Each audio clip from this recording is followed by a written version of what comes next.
നമോ ഭഗവതേ വാസുദേവായ.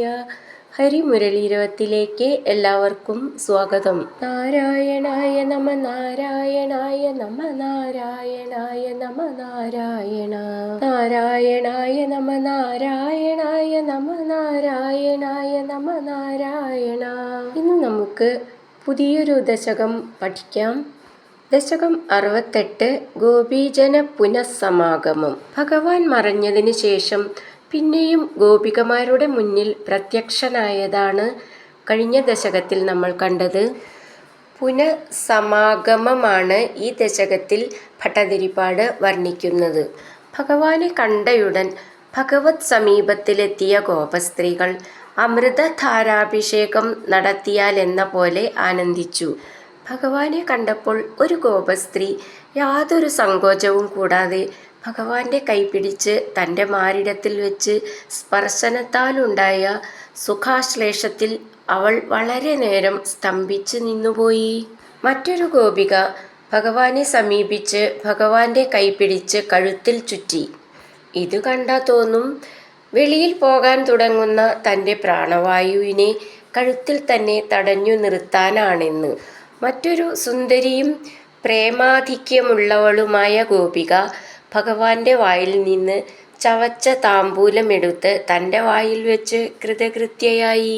വിജനമായ വനത്തിൽ എന്നെ തനിച്ച് ഉപേക്ഷിച്ച് അങ്ങ് പോയതിനാൽ ഇനി അങ്ങയെ ഒരു ഗോപവനിതയും തൊടുക പോലും ചെയ്യുകയില്ല എന്ന ഭാവത്തോടുകൂടി ഒരു ഗോപിക ഭഗവാനെ കോപത്തോടെ നോക്കി.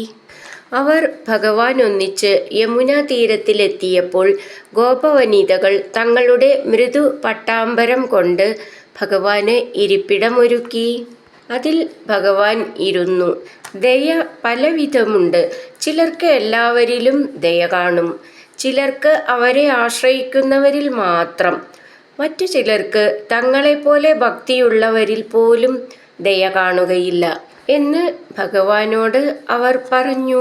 അലയോ ഗോപകുമാരിമാരെ, പരിത്യജിക്കപ്പെടാൻ പാടില്ലാത്ത നിങ്ങളെ ഞാൻ ഉപേക്ഷിക്കുമെന്ന് ശങ്കയെ നിങ്ങൾക്കുണ്ടാകാൻ പാടില്ല.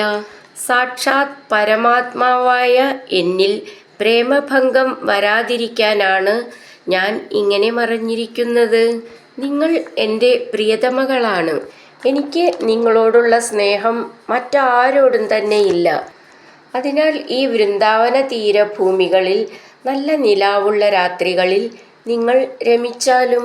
ഭഗവാന്റെ പ്രേമമധുരമായ വാക്കുകേട്ട് ആനന്ദഭരിതകളായ ഗോപികമാർ രാസക്രീഡയിൽ മുഴുകും. സന്തുഷ്ടനായ ഭഗവാൻ എൻ്റെ രോഗത്തെ മാറ്റിയാലും എന്ന പ്രാർത്ഥനയോടെ ഭട്ടതിരിപ്പാട് ഈ ദശകം ഇവിടെ അവസാനിപ്പിക്കുന്നു. നമുക്ക് ഈ ദശകത്തിലെ 1ഉം 2ഉം ശ്ലോകങ്ങൾ പഠിക്കാം. തവ വിലോകനാത് ഗോപികാജനാ പ്രമദസങ്കുലാ പങ്കജേക്ഷണ അമൃതധാരയാ സംപ്ലുതാ ഇവ സ്തിമിതതാം ദധുസ്ത്വത്പുരോഗതാ. നമുക്ക് ഈ ശ്ലോകത്തിലെ വാക്കുകൾ പിരിച്ചിട്ട് അർത്ഥം നോക്കാം. തവ വിലോകനാത് ഗോപികാജനാ പ്രമദ സങ്കുലാ പങ്കജേക്ഷണ അമൃതധാരയാ സംപ്ലുതാ ഇവ സ്തിമിതതാം ദധു സ്ത്വത്പുരോഗതാ. നമുക്കിതിലെ വാക്കുകളുടെ അർത്ഥം നോക്കാം. പങ്കജേക്ഷണ താമരക്കണ്ണ, ത്വത്പുരോഗത അങ്ങയുടെ മുമ്പിലെത്തിയ, ഗോപികാജനാ ഗോപസ്ത്രീകൾ, തവ അങ്ങയുടെ, വിലോകനാത് ദർശനം നിമിത്തം, പ്രമദസങ്കുല അത്യാനന്ദമതികളായിട്ട്, അമൃതധാരയ അമൃതിൻ്റെ പ്രവാഹം കൊണ്ട്, സംപ്ലുത ഇവ സ്നാനം ചെയ്യപ്പെട്ടവരെ പോലെ, സ്ഥിമിതതാം നിശ്ചലാവസ്ഥയെ, ദധു കൈക്കൊണ്ടു. നമുക്കിതിലെ അക്ഷരങ്ങളൊന്ന് നോക്കാം.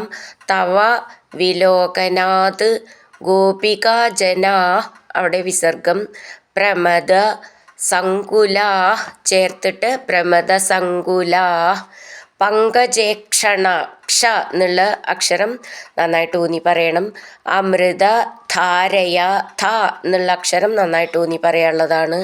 സംപ്ലുത ഇവ സ്ഥിമിതതാം ദധു സ്തുത്പുരോഗതാ ചേർത്തിട്ട് ദധുസ്തുത്പുരോഗതാ ലാസ്റ്റിൽ വിസർഗം. ദധു എന്നുള്ളതിൻ്റെ ധുന്ന് നന്നായിട്ട് ഊന്നി പറയാനുള്ളതാണ്.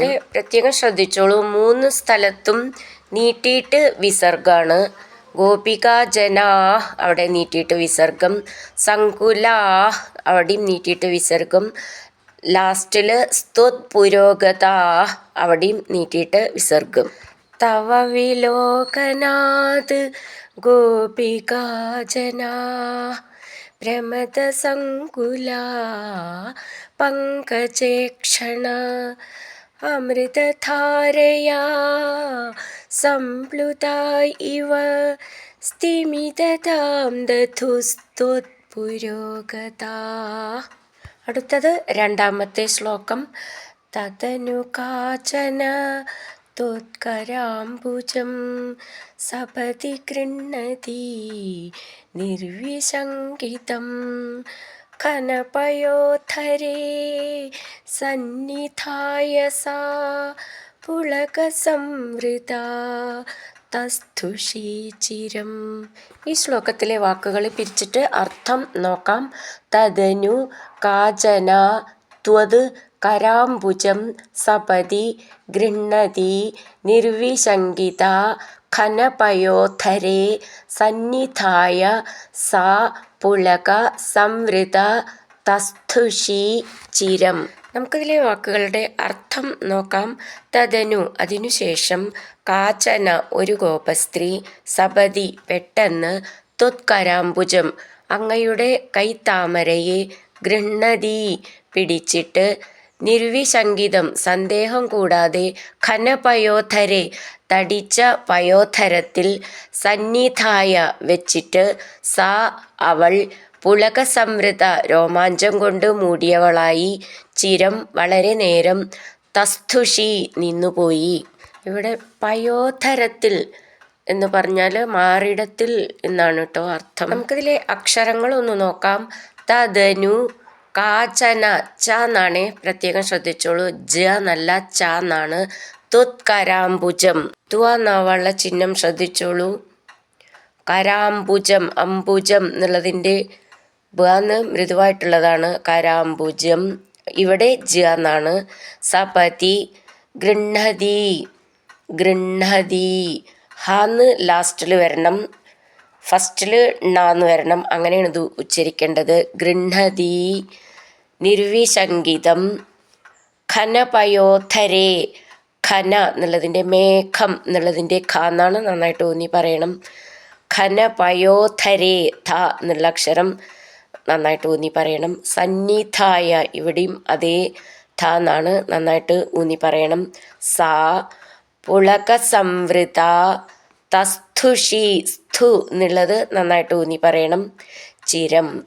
തദനു കാചന ത്വത്കരാംബുജം സപതി ഗൃഹ്ണതി നിർവിശങ്കിതം ഘനപയോധരേ സന്നിധായ സാ പുളകസംവൃതാ തസ്ഥുഷീ ചിരം. ഹരിനാരായണ ഗോവിന്ദ ജയ നാരായണ ഗോവിന്ദ ഹരിനാരായണ ജയ നാരായണ ഗോവിന്ദ ഗോവിന്ദ ഗോവിന്ദ.